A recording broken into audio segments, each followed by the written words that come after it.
लोग कहते हैं ना तरक्की चाहिए, कामयाबी चाहिए, ब्राइट फ्यूचर चाहिए। खुदा की कसम, जिसके माँ बाप उससे राजी है ना, जिसके साथ माँ बाप की दुआएं हैं, उसको फिर तरक्की से कोई नहीं रोक सकता। उसके बेड़े पार ही होने हैं और सारी दुनिया वाह कर रही, माँ बाप परेशान है, वो बर्बाद ही होना है। माँ बाप को तंग ना करो, बिलखुसूस माँ की कदर करो। माँ का कोई नेमल बदल नहीं है, और ये दुआ दे दे तो बंदा किधर पहुंच जाता है। अच्छा, फिर आजकल एक और ट्रेंड चला है, किसी भी तरह का जिंदगी में मकाम बढ़ गया ना, मशहूर हो गया, अब वो माँ बाप पर भी रोक जमा रहा होता है। पता नहीं मैं कितना बड़ा आदमी हो गया हूं, अब मैं आपकी खिदमत कहां से करूंगा भाई, टाइम ही कहां है मेरे पास। उनको कभी ये रोक मत जमाना। अरे आज अगर कुछ बन भी गए हो ना, ये इन्हीं की दुआएं थी, और इनको कह रहे हो बड़ा आदमी हो गया।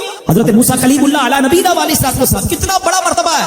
और आपने एक बार अल्लाह करीम की बारगाह में अर्ज किया, मौला मुझे जन्नत में अपना पड़ोसी देखना है। इरशाद क्या हुआ कि ऐ मूसा, जन्नत में तेरा जो पड़ोसी है वो एक फला इलाके का कसाई है। आप हैरान हो गए, आपने कहा मौला मुझे मिलना है। एड्रेस बताया गया, आप चले गए वहां पर। एक नौजवान ने दरवाजा खोला, आप अंदर गए। घर में गए तो दो बूढ़े माँ बाप, बूढ़ी शख्सियात थी। उन्होंने हजरत मूसा को देखा, आपकी रिसालत की गवाही दी और दोनों दुनिया से चले गए। वो नौजवान किसी काम से गया, वापस आया, अपने दोनों वालिदैन को देखा कि दोनों का इंतकाल हो गया है। तो कहा हो ना हो आप हजरत मूसा अलैहिस्सलाम। हजरत मूसा ने कहा मैंने तो नहीं बताया कि मैं कौन हूं, तुम्हें कैसे पता चला? कहा मेरे माँ बाप रोजाना दुआ करते थे कि या अल्लाह उस वक्त तक मौत ना देना जब तक हजरत मूसा का दीदार ना कर ले। आप हमारे घर आए हैं, आपको इन्होंने देखा है, ये चले गए दुनिया से, आप ही हजरत मूसा। हजरत मूसा ने फरमाया बताओ कुछ और भी दुआ करते थे? कहा मैं अपने बूढ़े माँ बाप क्योंकि चबा नहीं सकते थे, रोज इनको दिवाले चबा चबा कर खिलाता था, और जब भी खाना खिलाता था ना, मेरी माँ दुआ करती थी या अल्लाह मेरे बेटे को जन्नत में मूसा का पड़ोसी बना दे। हजरत मूसा कहते बेटा तेरी माँ की दुआ कबूल हो गई है, तू ही जन्नत में मेरा पड़ोसी है। ये है माँ की दुआ, और ये वो दुआ है जो बिन मांगे मिल रही है, जो माँ के दिल से निकल रही है। आओ मैं बताऊं कुछ बड़े आदमी, वाकई जिसको कहते हैं बड़ा आदमी कौन होता है। इमाम आजम अबू हनीफा रज़ियल्लाहु तआला से बड़ा तो कोई नहीं ना, कितने बड़े वक्त के इमाम है। मगर आपकी वालदा एक मस्जिद के इमाम साहब से इंस्पायर थी, मुकर्रिर थे, वो अच्छे बयान करते थे। आपको वो कहती कि जाओ वो इमाम साहब से मसला पूछ के आओ। खुद मुफ्ती आजम है, इमाम है करोड़ों हनफियों के। माँ को ये नहीं कहा कि माँ पता नहीं मैं कितना बड़ा मुफ्ती हूँ, तुम मुझे मस्जिद के इमाम के पास भेज रही हो। आज तो ये डायरेक्ट जवाब दे देते हैं ना, मुझे पता नहीं मैं कौन हूँ, मुझसे बहस कर रही हो, इतनी किताबें पढ़ी, माँ तुमने तो पढ़ा ही कुछ नहीं। अब्बू जान आपको दुनिया का क्या पता, मुझे पता है। सुनो इमाम आजम, ये ऐसे नहीं बनते बड़े लोग। माँ को कहते ठीक है माँ, मस्जिद के इमाम के पास जाते, उस मुकर्रिर के पास जाते। वो कहता हुजूर आप मुझसे मसला पूछने आए, आप दुनिया को मसले बताते हैं। क्या करूं, माँ ने भेजा है। क्या हुजूर जो आप बता रहे हैं मुझे आप ही मसले का जवाब बता दें, वही मेरी तरफ से माँ को भी बता दें। एक बार माँ ने कहा कि मैं खुद जाकर पूछूंगी, फिर भी इमाम आजम ने मना नहीं किया। अच्छा, कई मील का सफर था। इमाम अबू यूसुफ कहते हैं हमने खुद देखा कूफा की गलियों में कि इमाम आजम उस खच्चर या उस सवारी के लगाम थामे हुए हैं, माँ उस पर सवार है और वो बाजार में उसे लेके जा रहे हैं। माँ को ये नहीं कहा कि माँ तुम मुझे तकलीफ दे रही हो, वो मेरा शागिर्दों का भी शागिर्द है, उसको क्या पता जो मुझे पता है। अल्लाह अकबर। माँ जाती है, मसला पूछती है, वापस आती है। इमाम आजम माँ को कुछ नहीं कहते। ये होता है माँ की फर्मा बरदारी। आज देखो दुनिया उनके गुण गा रही है। सैयदना बायजीद बिस्तामी रज़ियल्लाहु तआला अन्हु, कितना बड़ा नाम है, औलिया के सरदार हैं। देखो माँ की खिदमत कैसी करते थे। आपकी वालिदा ने सर्दियों की रात थी, सख्त सर्दी की रात, आपसे पानी मांगा। हज़रत बायजीद बिस्तामी माँ के पास प्याला लेकर गए तो माँ सो गई थी। माँ के सिरहाने प्याला लेकर खड़े रहे, रात भर खड़े रहे, सख्त सर्दी में। पानी थोड़ा सा आपकी उंगलियों पर गिरा तो वो पानी बर्फ पड़ चुका था। माँ की आंख खुली, देखा बायजीद बिस्तामी बिस्तर के किनारे खड़े हैं। कहा बेटा क्यों खड़े हो? कहा माँ आपने रात पानी मांगा था ना, इसलिए खड़ा रहा कि न जाने कब आंख खुल जाए। अब जब पानी देने के लिए प्याला अलग किया ना तो वो बर्फ चमड़ी से चिपक चुकी थी, तो जब वो बर्फ अलग हुई ना हाथ से खून निकलने लगा। हजरत बायजीद बिस्तामी रहमतुल्लाहि तआला की माँ ने जब ये देखा ना कि बेटा सारी रात खड़ा रहा और अब इसका हाथ भी लहूलुहान हो गया, हजरत बायजीद बिस्तामी की माँ ने पता उस रात क्या दुआ दी? कहती या अल्लाह मैं इससे राजी हूँ, तू भी इससे राजी हो जा। देखो क्या मकाम मिला, औलिया इकराम के सरदार बन गए। ये वो दुआएं हैं जो दिल से निकलती हैं। माँ बाप की खिदमत ऐसी करो, अब कहो ना कि दिल से दुआ निकले। जब वो दुआ निकलेगी ना फिर वो काम बनने आप सोच नहीं सकते। क्या खूबसूरत दीन है हमारा। हमने अपने बच्चे को दीन की तरफ नहीं लगाया। अगर हम बच्चे को दीन की तरफ लगा देते, दीन उसको हमारी खिदमत की तरफ लगा देते। हम बच्चे को कुरान और हदीस सिखाते, कुरान और हदीस उसको हमारी खिदमत सिखा देते। हम आज ये जो तकलीफ उठा रहे हैं इसकी एक वजह ये भी है कि बच्चा हमने दीन से दूर कर दिया। अगर आप चाहते हैं कि आपके बुढ़ापे का सहारा आपके बच्चे बने, आपके मरने के बाद भी आपके लिए सदका जारिया बने, तो आपने अपने बच्चों को दीन की तरफ लाना है। कुछ औलादे वो हैं जिनकी माँ बाप ने तरबियत ऐसी की, हम नहीं चाहते, वो खुद राब्ता कर रहे होते हैं कि माँ का इंतकाल हो गया, यार कुछ कुआं खुदवाना है, कोई मस्जिद बनानी है, तो मदरसे में मेरी माँ के लिए मुझे कुछ करना है। क्यों? माँ ने तरबियत ऐसी की, वालिद ने तरबियत ऐसी की की, उन्हें माहौल ऐसा दिया कि माँ बाप के मरते ही उन्हें फिक्र हो गई कि मेरी माँ कब्र में अकेली है, मेरा वालिद कब्र में अकेला है, उसने रोज मुझे खाना खिलाया था, आज मैं रोज उसे सवाब पहुंचाने का कोई इंतजाम करूं। ये उस बच्चे के दिल में ख्याल कैसे आया? क्योंकि अल्लाह ने उसे अच्छा माहौल अता किया, माँ बाप ने उसको उस माहौल की तरफ बढ़ाया। तो मैं यहाँ वालिदैन से गुजारिश करूंगा कि खुदारा अपने बच्चों की ऐसी तरबियत करो कि बुढ़ापे में भी तुम्हारा साथ दें और मरने के बाद भी तुम्हारे लिए सदका जारिया का बाइस बन जाएं। आपके बच्चे आपके कदमों में रहेंगे अगर आपने बच्चों को दीनदार बना दिया। अल्लाह करे ये फॉर्मूला समझ आ जाए ना। हम समझते बच्चा मेरी बात माने, मेरी क्यों नहीं मानता? अरे पहले से अल्लाह रसूल की बात बनाने वाला बना दो, ये तुम्हारी भी मानने वाला बन जाएगा। क्योंकि जब ये जाएगा ना दीन की तरफ, इसे कुरान माँ बाप की तरफ भेजेगा, इसे हदीस माँ बाप की तरफ भेजेगी, इसे उलमाए किराम माँ बाप की तरफ भेजेंगे। हम उस रास्ते पर भेज दे जहां से बच्चा मुझे वापस मिल जाए। सूरह फातिहा 100 मरतबा पढ़कर जो दुआ मांगी जाए वो कबूल होती है। सूरह बकरा की तिलावत से शैतान घर से भाग जाता है। आयतल कुर्सी पढ़ने से मोहताजी दूर होती है। सूरह कहफ को हमेशा पढ़ने वाला दज्जाल के फितरों से महफूज रहेगा। वालिदैन की कब्र पर हर जुमा सूरह यासीन की तिलावत करने से उसकी हुरूफ की तादाद के बराबर उनके गुनाह बख्श दिए जाते हैं। सूरह अद-दुखान पढ़ने से मुश्किल दूर होती है। जो करीबुल मर्ग हो उस पर सूरह जासिया का दम करने से खात्मा बिल खैर होता है। सूरह हुजरात का पढ़ना और दम करके पीना घर में खैर और बरकत के लिए मुफीद है। सूरह काफ पढ़ने से जो बाग होते हैं उनके फलों में कसरत होती है। सुभान अल्लाह। सूरह रहमान 11 बार पढ़ने से तमाम मकासद पूरे होते हैं। सूरह वाक़िया जो शख्स रोजाना पढ़ेगा उसे कभी फाका ना होगा। सूरह मुल्क को हर रात पढ़ने वाला अज़ाबे कब्र से महफूज रहेगा। सूरह मुज़म्मिल को 11 बार पढ़ने से हर मुश्किल आसान हो जाती है। सूरह मुद्दस्सिर को पढ़कर हिफ्ज़ कुरान की दुआ मांगने से कुरान करीम का याद करना आसान हो जाता है। जो बच्चे हिफ्ज़ कर रहे हैं उनके लिए जबरदस्त वजीफा है। सूरह अन-नाज़िआत पढ़ने से जान कनी की तकलीफ नहीं होगी। सूरह दुहा पढ़ने से भागा हुआ आदमी वापस आ जाएगा। सूरह अलम नशरह को जिस माल पर पढ़ दिया जाए उसमें खूब बरकत होती है। सूरह तीन व ज़ैतून जो है 3 मरतबा पढ़ने से अखलाक और किरदार बेहतर होते हैं। सूरह अलक में जोड़ों के दर्द का इलाज है। सूरह कदर जो सुबह शाम पढ़े अल्लाह अज़्ज़ व जल उसकी इज्जत बढ़ा देगा। सूरह बय्यिना बर्स और यरकान का इलाज है। जिस आदमी या जानवर को नजर लगी हो उस पर सूरह आदियात का दम मुफीद है। सूरह कारिया पढ़ने से बलाओं से हिफाजत रहती है। सूरह तकासुर को 300 बार पढ़ने से जल्द कर्ज अदा हो जाता है। कई लोग कहते हैं जनाब कर्ज बहुत है, चले कुरान का वजीफा ले लें अलहाकुमुत तकासुर। ये जो सूरत है 300 बार पढ़ने से बहुत जल्द कर्ज उतर जाता है। सूरह असर पढ़ने से गम दूर हो जाता है। सूरह हुमज़ा और सूरह फील दुश्मन के शर से हिफाजत के लिए और सूरह कुरैश जान की हिफाजत के लिए बड़ी मुजर्रब है, बड़ा कमाल का वजीफा है। सूरह माऊन बड़ी मुश्किल के वक्त में पढ़ना बहुत मुफीद है।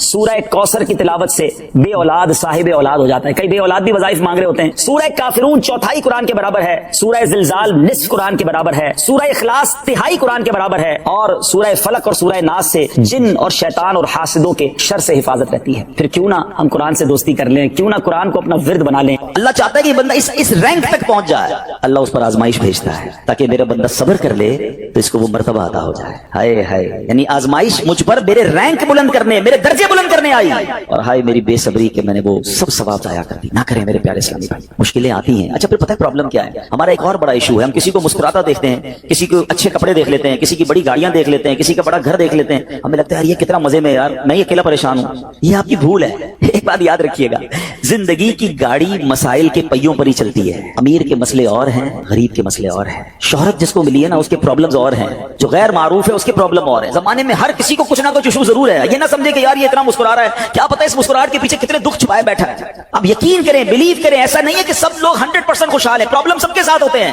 मैं क्या क्या बताऊं आपको, हमारे पास तो लोग दुआएं करवाने आते हैं ना, ऐसी ऐसी प्रॉब्लम बताते हैं कि पैरों से जमीन निकल जाती है। बाज़ औक़ात हम इतने बड़े घर में जाते हैं, उसकी गाड़ियां करोड़ों रुपए की खड़ी हैं, उनसे मुलाकात हुई, वो कहते हैं हज़रत आपसे अलग से दुआ करवानी है। जब वो बेचारा अपना मसला बताता है ना, हमें लगता है यार हमारा तो गम ही कुछ नहीं है। कितनी बड़ी आजमाइश से गुजर रहा है, कितनी बड़ी प्रॉब्लम से गुजर रहा है। मैं आज की आपको मिसाल देता हूं। एक हमारे बहुत अच्छे भाई थे, आज से कुछ अरसा पहले उन्होंने हमें एक माशाल्लाह प्रॉपर्टी दावत इस्लामी के लिए बच्चियों के मदरसे के लिए दी, और उसके चंद दिनों बाद उनका विसाल हो गया। उनको बेचारों को कैंसर था। मैं उनके घर पे दुआ करने गया, उनके बेटे ने मुझसे जब गले लगाना तो बेटा रोने लगा। अच्छा मैं समझा कि बेचारा अपने वालिद को याद करके रो रहा है, 16 दिन पहले इंतकाल हुआ। अंदर गए, दुआ की, उसके बाद मेरे कान में कहता है कि अब्दुल रहीम भाई इस वक्त मेरी ज़ौजा हॉस्पिटल में है। मैंने कहा क्या हो गया? कहा मेरी वाइफ को ब्लड कैंसर हो गया। वालिद का कैंसर में इंतकाल हुआ है।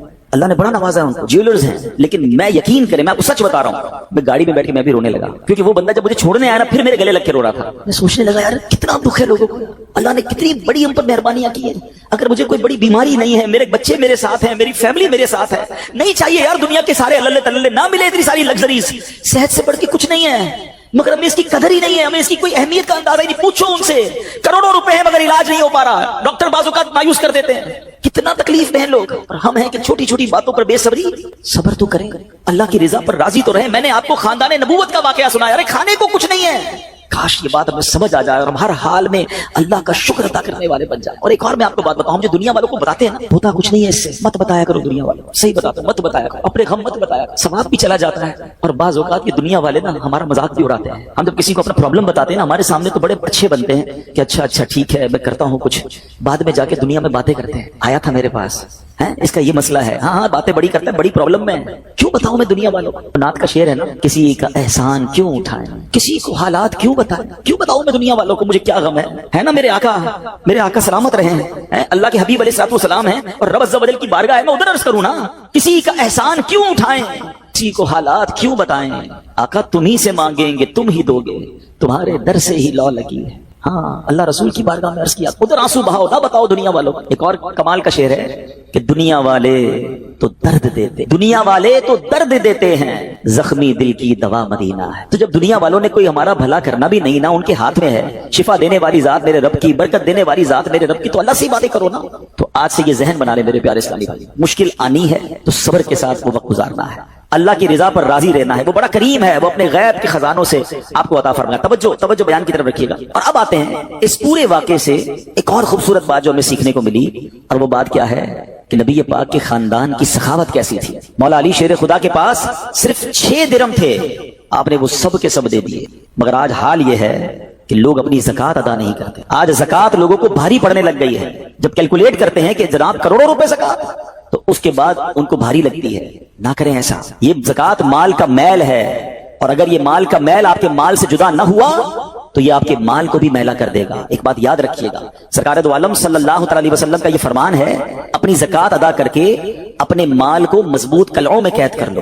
اگر میں اور آپ چاہتے ہیں نا کہ میری آپ کی پراپرٹی سیکیور رہے, ہمارے مال و اسباب سیکیور رہے, تو حدیث پاک میں تو فارمولا موجود ہے کہ اپنے مال کو زکات دے کر مضبوط قلعوں میں قید کر لو. لیکن یہاں زکات دینے کے لیے تیار نہیں لوگ, لمسم نکال دیتے ہیں, کیلکولیٹ نہیں کرتے.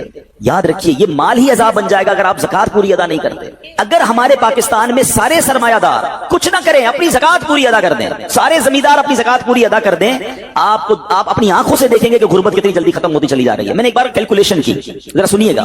پاکستان زرعی ملک ہے, ٹھیک ہے, اور اس کی زراعت کی جو کیلکولیشن ہے وہ انٹرنیٹ پر موجود ہے. You can search your self. آپ چیک کر لیں کہ 2023 میں پاکستان کی ٹاپ 20 کراپس کون سی ہوئی ہیں, آپ انٹرنیٹ پہ خود ڈھونڈ لیں. آپ کے سامنے اس کراپ کی کیلکولیشن بھی آ جائے گی کہ اتنے ملین ٹن, اتنے جناب کروڑ کے جی جو ہے وہ گندم ہوا, تو کاٹن ہوا, تو فروٹس ہوئے, تو شوگر ہوئی. پاکستان کو اللہ نے بڑا نوازا ہے. شریعت کا حکم کیا ہے, جس اللہ رسول کی ہم بات کر رہے ہیں, جس اسلام کو ہم نے قبول کیا ہے, شریعت کا حکم یہ ہے کہ اگر آپ کی فصل اگتی ہے تو اس فصل میں اگر بارش کا پانی ہے اور آپ اپنا پانی پرچیز نہیں کر رہے, اور صرف بارش سے آپ کی فصل اگ رہی ہے, تو جتنی فصل ہوگی 10%, عشر کیا کہتے ہیں 10ویں حصے کو, وہ آپ نے نکال دینا ہے اللہ کی راہ میں. وہ غریبوں کا حق ہے, وہ زکات ہے زمین کی. اور اگر آپ پانی ٹیوب ویل وغیرہ سے لیتے ہیں, پیسوں سے خریدتے ہیں, تو 5%. آپ بلیو کریں, میں بیٹھا کیلکولیٹر لے کر کہ پاکستان کی ٹاپ 10 کراپس کتنی ہوتی ہیں, اس کی مالیت کتنی ہے, اس کی ویلیو کتنی ہے, وہ میں نے بنائی, اور اس کا 5% لگایا جو دینا ہی دینا ہے. آپ یقین کریں وہ بھی خربوں روپے میں بن گیا. یہ خربوں روپے کہاں ہیں؟ اگر ہم زکات دیتے تو کتنے غریبوں کا بھلا ہو جاتا, کتنے گھر خوشحال ہو جاتے. اچھا یہ تو صرف زمین کی زکات ہے, پراپرٹیز کی زکات, اربوں خربوں روپے کے لوگ مالک ہیں. مگر جب کیلکولیٹر چلاتے ہیں نا, اوئے ہوئے ہوئے زکات جناب 10 کروڑ روپے بن جائے گی, تو پھر بھاری لگتی ہے. اللہ کے بندے, اللہ نے 4 ارب دیے ہیں تو 10 کروڑ زکات ہے نا, تو ٹینشن کائی کی ہے, شکر ادا کرو. اللہ نے دینے والا بنایا, مانگنے والا نہیں بنایا. مگر آج زکات بھاری پڑ گئی ہے. آپ کو پتا ہے قارون کیوں دھسایا گیا تھا؟ قارون یہ حضرت موسیٰ کا کزن تھا, یہ تورات کا عالم تھا اور بڑا عالم دین تھا. مگر جب حضرت موسیٰ نے اس کو زکات کا حکم دیا نا, اس کے پاس کتنے پیسے تھے کہ قرآن کہتا ہے اس کی خزانوں کی چابیاں ایک جماعت لے کر چلتی تھی. خزانے نہیں, صرف کیز آف دا ٹریجر, اتنا خزانہ تھا. مگر کیا ہوا یہ کہ جب حضرت موسیٰ نے اس کو کہا, اس زمانے پتہ زکات کتنی تھی؟ ابھی تو 100 پہ 2.5 ہے نا, 1000 پہ 1. آپ نے فرمایا ہر 1000 پر 1 تم نے زکات دینی ہے. اس نے کیلکولیٹ کیا تو بہت بنتے تھے. حضرت موسیٰ کے خلاف ہو گیا, زکات کا انکار کیا, اپنے خزانوں کے ساتھ زمین میں دھسا دیا گیا. پلیز خدا کے واسطے اس آواز کو سب مل کر آگے بڑھائیں. میں تو یہ سمجھتا ہوں جس طرح ہم نماز کی بات کرتے ہیں کہ نماز پڑھو, زکات دیں, بے شک کسی کو بھی دیں, جو حقدار ہے اس کو دیں, مگر زکات پوری دیں. پاکستان خوشحال ہو جائے گا, غریبوں کا بھلا ہو جائے گا. لیکن زکات جس کی ہزاروں لاکھوں میں شاید وہ نکال دیتا ہے, مگر جب زکات کروڑوں میں ہو رہی ہے تو لوگوں کے دلوں پر بوجھ بنتی جا رہی ہے. اس کو بوجھ نہ بننے دینا. میں ایک دعا کرتا ہوں آج, اگر آپ کو لگے تو آپ بھی آمین کہہ دینا. اپنے لیے تو میں کئی بار یہ دعا کرتا ہوں کہ یا اللہ مجھے وہ مال نہ دینا جس کی زکات مجھ پر بھاری ہو جائے. اہو آمین. یا اللہ وہ مال دینا کہ میں خوش دلی سے تیری راہ میں زکات دوں. اچھا یہ بھی بڑا ایشو ہے, پیسے نکلتے ہیں تو بھاری بڑے پڑتے ہیں. اللہ فرماتا ہے تم اس وقت تک بھلائی کو نہیں پہنچ سکتے جب تک اپنی پیاری چیز راہ خدا میں خرچ نہ کرو. آپ بہترین خرچ کرو نا, اللہ آپ کو اس سے زیادہ عطا فرمائے گا. اچھا جب بھی کیلکولیٹر, دیکھیے کچھ چیزیں کیلکولیٹر سے کیلکولیٹ ہوتی ہیں, مگر اللہ کی راہ میں جو خرچ کرنے والا معاملہ ہے نا, وہ رحمت کے کیلکولیٹر سے کیلکولیٹ ہوتا ہے. وہ میرے اور آپ کے کیلکولیٹر سے کیلکولیٹ نہیں ہوگا. آپ حساب کریں گے کہ یار مولانا صاحب کہہ رہے ہیں اللہ کی راہ میں خرچ کرنے سے مال کم نہیں ہوتا, کروڑ روپے ہیں 2.5 لاکھ زکات دوں گا تو 97.5 بچ گئے, یہ تو کم ہو گئے. آپ اس کو کہیں نوٹ کر لیجئے, اگلے سال آپ کروڑ روپے کی زکات نہیں دے رہے ہوں گے, آپ اس سے زیادہ کی زکات دے رہے ہوں گے. یہ کیسے؟ جو بھی زکات دیتا ہے آپ اس کو پوچھ لیجئے, ہر سال اس کی زکات بڑھتی ہے. کیوں بڑھتی ہے بھائی؟ زکات تو کم ہو, پیسے کم ہونے چاہیے تھے. نہیں جناب, یہ میرے نبی علیہ الصلوۃ والسلام کا وعدہ ہے. ویسے تو میرے آقا جو فرمائے حق ہے, مگر اس حدیث میں اللہ کے رسول علیہ الصلوۃ والسلام نے قسم اٹھائی. آپ فرماتے ہیں میں قسم کھا کر کہتا ہوں اللہ کی راہ میں خرچ کرنے سے مال کم نہیں ہوتا. پھر تو لاک کر دو نا, پھر تو سمجھ جاؤ کہ جب نبی پاک قسم اٹھا کر فرما رہے ہیں. اچھا پھر آپ سب کو دیکھ لیں, جو بانٹ رہا ہے نا ہر سال اس کا بڑھتے ہوئے دیکھ رہے ہیں, کم نہیں ہوتا. یہ بے وقوفی ہے جو یہ سوچتا ہے کہ یار دے دوں گا تو کم ہو جائے گا. نہیں. اور پھر میں آخری بات کر دوں اپنے بیان میں, جو ایک اور ایشو جو بہت بڑا ہم دیکھتے ہیں, ایک تو زکات پوری دینی ہے اور انجوائے کر کے دینی ہے, خوش دلی سے دینی ہے, مزے لے کر دینی. یہ نہیں کہ دل پر بوجھ, یار کیا کروں 1 سال ہو گیا اب تو زکات دینی پڑے گی. نہیں, یہ نہیں. دو اور انجوائے کرو, اللہ کی راہ میں خوش دلی سے دو. ایک واقعہ سن لیں, بات اور کلیریفائی ہو جائے گی. حضرت ابو جعفر اپنے زمانے کے بڑے ابدال ہیں. ان کے گھر میں ایک فقیر آیا تو انہوں نے اپنی زوجہ کو کہا کہ اپنے پاس کیا ہے دینے کے لیے؟ کہ حضور صرف 4 انڈے ہیں گھر میں, نتھنگ ایلس, 4 ایگز اونلی. کہ یہ 4 ہی دے دو. ایمان اور عقیدہ اور بلیف دیکھیں, 4 دے دو. 4 دے دیے. تھوڑی دیر بعد دروازے پر دستک ہوئی, دیکھا تو ایک بندہ ٹوکری لے کر آیا. کہا کیا ہے؟ بیگم سے پوچھا, کہا آپ کے دوست نے انڈے بھجوائے ہیں. کہا کتنے آئے ہیں؟ کہا صاحب ذرا سنیے گا, کتنے آئے ہیں؟ تو کہا کہ 30 آئے ہیں. کہا 30 کس حساب سے آئے؟ ہمیں تو 4 دیے تھے نا. اب ایمان, ان کا عقیدہ اور ان کا بلیف دیکھے. کیا 4 دیے تو 40 آنے چاہیے تھے. ایک کا 10 اللہ کا وعدہ ہے نا. تو کہا حضور آئے تو 40 ہیں مگر 10 انڈے ٹوٹے ہوئے ہیں. تو آپ نے اپنی زوجہ سے پوچھا کہ سچ بتاؤ جو تم نے 4 دیے تھے اس کی کنڈیشن کیا تھی؟ کہ حضور بات یہ, جب میں نے 4 دیے تھے نا اس میں بھی 3 ثابت تھے, ایک ٹوٹا ہوا ہی تھا. یہ فارمولا آج یاد کر لو, پورے دو گے پورے ملیں گے, ٹوٹے دو گے ٹوٹے ملیں گے. اب آپ چیک کیجئے کہ جب اللہ کی راہ میں خرچ کرنے کی باری آتی ہے, میں اپنا مال دل سے نکلتے ہوئے دکھ ہو رہا ہے یا خوشی ہو رہی ہے, بہترین دے رہا ہوں یا بچانے کی کوشش کر رہا ہوں. ہمیشہ یاد رکھیں, ہم اللہ کی راہ میں خرچ کرتے ہیں, ہمارے پیسے نہیں پہنچتے وہاں پر, وہاں نیت پہنچتی ہے. اب مجھے بتاؤ نا یار, ہم اپنے لیے خرچ کرتے ہیں بہترین کھانا, بہترین لباس, اور غریب کو دینا ہے تو بچا ہوا لیفٹ اوور. اب اچھا, میں کہتا ہوں 100 بندوں کو نہیں کھلا سکتے, نہ کھلائیں, 2 کو کھلائیں, اچھا کھلائیں, کوئی بات نہیں. آپ کسی کے دل میں خوشی تو داخل کریں, اپنے گھر والوں کے لیے لباس خرید رہے ہیں, 2 غریب بچوں کے لیے ویسا ہی لباس خرید رہے ہیں, پھر دیکھیں آپ کو کیسی برکتیں ملتی ہیں. تو ہمیں اس بار یہ ایک انداز اختیار کرنا ہے کہ ہم نے اللہ کی راہ میں بہترین خرچ کرنا ہے. اس کو ہم ایک غلطی کیا کرتے ہیں, فطرے کی. جو فطرے کی جو بات ہے اس میں آپ کو ایک بات بتاتا ہوں. فطرہ حدیث پاک میں 4 قسم کا بیان ہوا ہے, گندم کا, جو کا, کشمش کا اور کھجور کا. ٹھیک ہے, لیکن ہم بچپن سے سن رہے ہیں, جب بھی فطرے کی باری آتی ہے ہم پہلے 50 روپے تھا وہ دے دیا, 100 دے دیا, 200 دے دیا, 300 دے دیا. ہمیں یہ پوری حدیث یا تو ہم نے پڑھی نہیں تھی یا ہمارے ذہن میں نہیں تھی, مگر حدیث پاک میں 4 قسم کا فطرہ بیان ہوا ہے. غریب آدمی گندم کا فطرہ دے دے کوئی بات نہیں, مگر جو روزانہ بہترین افطاری کر رہا ہے, بہترین کھانے کھا رہا ہے, سچ بتاؤ اس کو کون سا فطرہ دینا چاہیے؟ میری افطاری روز اجوا کھجور سے ہے اور عید والے دن میں گندم کا فطرہ دے آتا ہوں. ہمیشہ یاد رکھے, اچھا خرچ کرے نا. اس بار فطرہ جس کو اللہ نے جیسا نوازا ہے, غریب آدمی کے لیے بات نہیں کر رہا, جس کو نوازا ہے رب نے. کیا ہم کبھی ایسا کرتے ہیں کہ عید کی شاپنگ کے لیے جائیں دکاندار سے کہیں کہ یار جو کپڑا سب سے سستا ہے وہ نکال دو, سب سے سستے جوتے نکال دو, میں نے عید پڑھنی ہے؟ بہترین چاہیے, اپنے لیے بہترین لینا ہے, اللہ کی راہ میں لوئسٹ والا فطرہ دینا ہے. خود غور کریں, خرچ کیجئے گا, دل سے کریں, اللہ اور نوازے گا. اور یہ تو وقت ہے لوگوں کو بانٹنے کا, یہ وقت ہے مسلمان بھائیوں کا ہاتھ پکڑنے کا, غریبوں کی مدد کرنے کا. کسی کی افطاری اچھی کر دیں, کسی کی سحری اچھی کر دیں, کسی کو لباس دے کر اس کی عید اچھی کر دیں. نہ جانے کس کی دعا کے صدقے آپ کا بیڑا پار ہو جائے گا. تو اے میرے پیارے اسلامی بھائیوں, جو میں نے مولا علی شیر خدا کرم اللہ تعالی وجہ الکریم اور ان کے خاندان کا واقعہ سنایا, اس میں میسج یہ تھا کہ سخاوت اس کو کہتے ہیں. یہ ہے اللہ کی راہ میں خرچ کرنا جو کیسے بلاؤں کو اور بیماریوں کو دور کرتا ہے. مگر آج حال یہ ہے, یقین جانے دکھ ہوتا ہے جب ہم ملتے ہیں لوگوں سے, ان کی ویلتھ پتہ ہوتی ہے مگر زکات پوری دینے کے لیے کوئی تیار نہیں ہے. خدا رسول کے واسطے آپ بھی اور یہ پیغام کو عام کریں. میں نہیں کہتا آپ دعوت اسلامی کو دیں, کہ زکات تو پوری دو یار. یہ وہ مال ہے جو آپ مارے جاؤ گے, یہ مال آپ کے لیے عذاب کا باعث بن جائے گا. اور واللہ میں 2-4 دن پہلے ایک بزنس مین کے پاس گیا, بعض اوقات ہمیں بزنس مین بھی سکھا رہے ہوتے ہیں. کیا کمال کی اس نے مجھے بات کہی, وہ کہتا ہے عبدالحبیب بھائی میرا یہ پیغام पैगाम जरा बिजनेस कम्युनिटी तक पहुंचाइएगा कि जो ज़कात नहीं देते ना और जो खर्च नहीं करते उनको पता ही नहीं है वो कितना बड़ा लॉस कर रहे हैं। मैं जब से मैंने बांटना शुरू किया है मेरे माल में ऐसे बरकत आई है, मैं खुद हैरान हूं। मेरे सामने डील होती थी वो मुझे नजर नहीं आती थी, मैं इधर अल्लाह की राह में सदका करता हूं, ऐसा लगता है आंखों से पर्दा उठता है, मेरा काम हो जाता है। तो उनको बताइए आप अपना खुद नुकसान कर रहे हैं अल्लाह की राह में खर्च ना करके। तो ये ड्यूटी है, बचपन से सुना था इस्लाम के 5 पिलर हैं, तौहीद, रोजा, नमाज, हज और ज़कात। हम ज़कात को तो ऐसे इग्नोर कर बैठे हैं कि जनाब दे दी अपनी मर्जी से, कोई 5 लाख देता है, कोई 10 लाख देता है, ज़कात किसको जारी है ये भी नहीं सोच रहे कि मेरी ज़कात का ये मुस्तहिक है कि नहीं, मैं जिस ऑर्गेनाइजेशन को दे रहा हूं उसके पास कोई ज़कात अदा करने का सही फार्मूला है कि नहीं, या मैं जिस बंदे को दे रहा हूं वो ज़कात का मुस्तहिक है कि नहीं, बस सर से एक बोझ उतारना है, लमसम अमाउंट दे देनी है, ये नहीं चलेगा। खुदारा याद रखिए ज़कात पूरी कैलकुलेट करना भी आपकी जिम्मेदारी है और सही मुस्तहिक तक पहुंचाना भी आपकी जिम्मेदारी है। और आप बिलीव करें जिस दिन आपने ये काम कर लिया